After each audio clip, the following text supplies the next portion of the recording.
Isang magandang araw po sa lahat. Ito, mayroon na naman tayong gagawin ito. Euro 110. Ayan, ayaw mandar.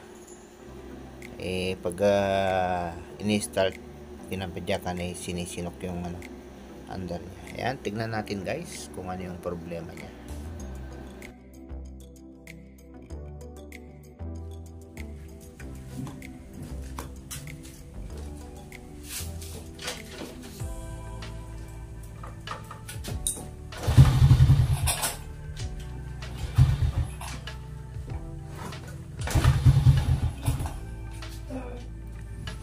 Ito guys, napansin ko pinalitan nila ng carb ng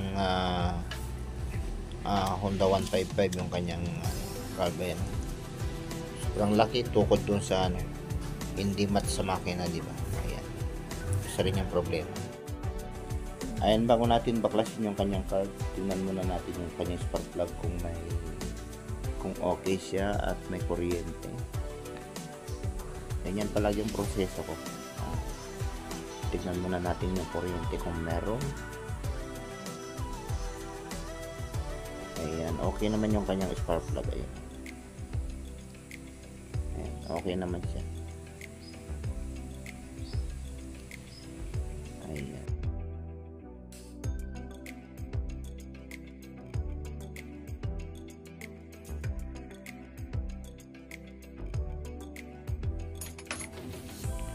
Ito guys, buksan natin yung kanyang card.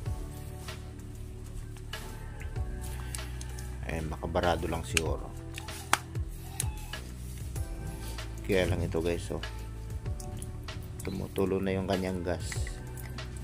Ibig sabihin ay sobra yung nakapunto dyan sa loob. Tignan muna natin. Saka isa pa, itong kinabit nilang card, yung pinaka local, hanggaan siya.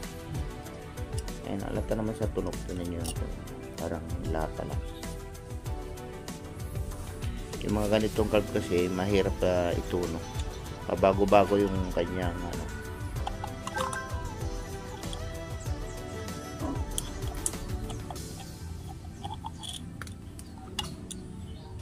ayun, ang dami nang natapon pero marami pa rin gas. Ibig sabihin overflow siya.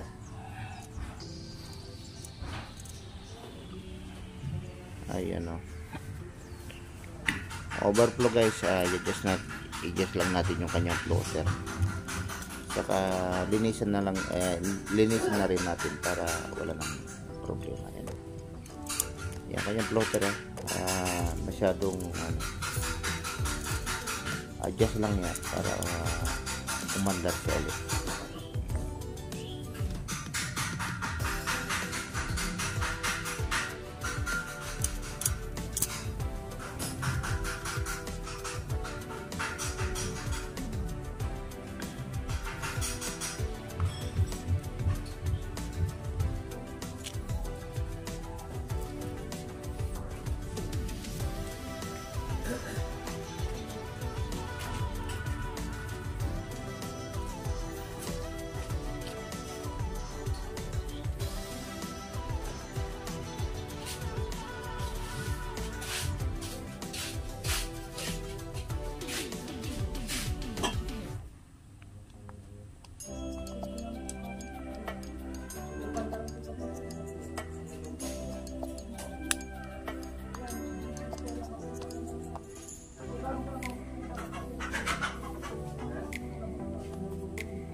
Ayan, malis naman siya ito. Baklasin muna natin yan at linisan.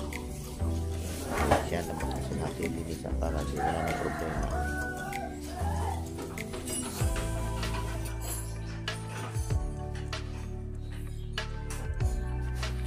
Balik na lang natin nila.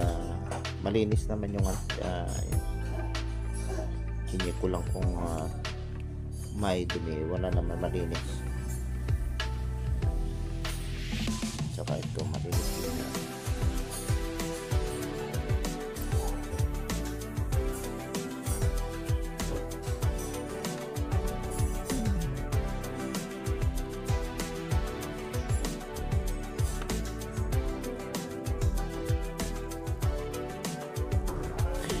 Ayan, okay na. Ayan, i-check na lang natin to kanyang throttle. Ayan, sikutan lang natin ng konti para medyo, ayan, angatan lang natin ng konti dito. Ayan lang.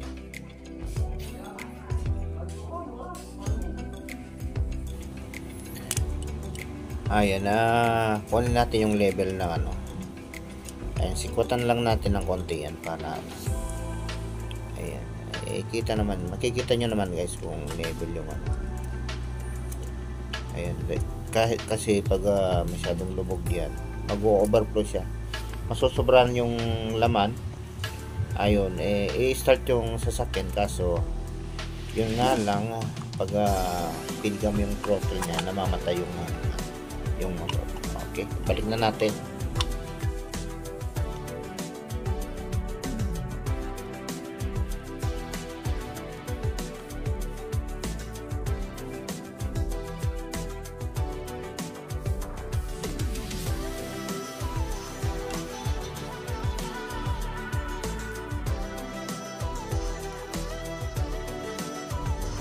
Ipita na lang natin itong kanyang ano, cover. Ayan, okay na.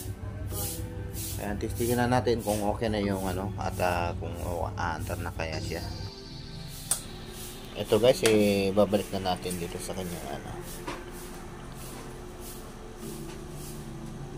Ayan, ganyan lang guys yung ano, pag na-encuentro nyo yung ganon na bagay, yung nalulunod, nag-idle, tapos pag piniga mo yung namamatay yan, overflow yung carb.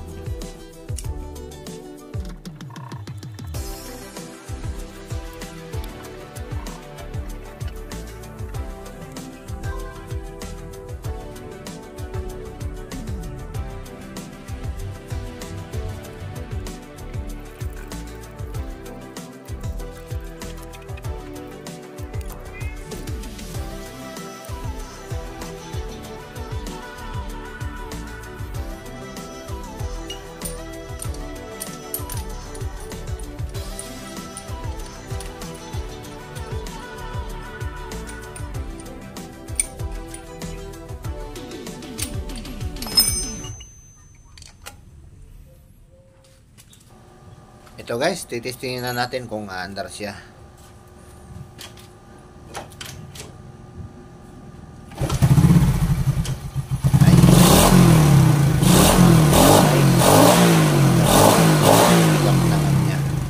Yung andar.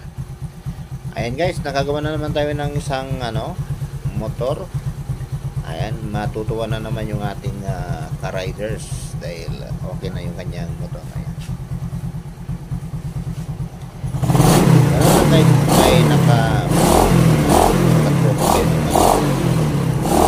try nyo lang yung ginawa ko, baka makatulong.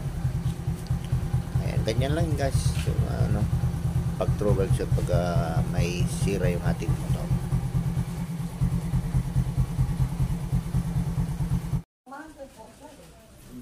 Ayan guys, kinuha na ng may-ari. Ayan, patistin natin kung okay na.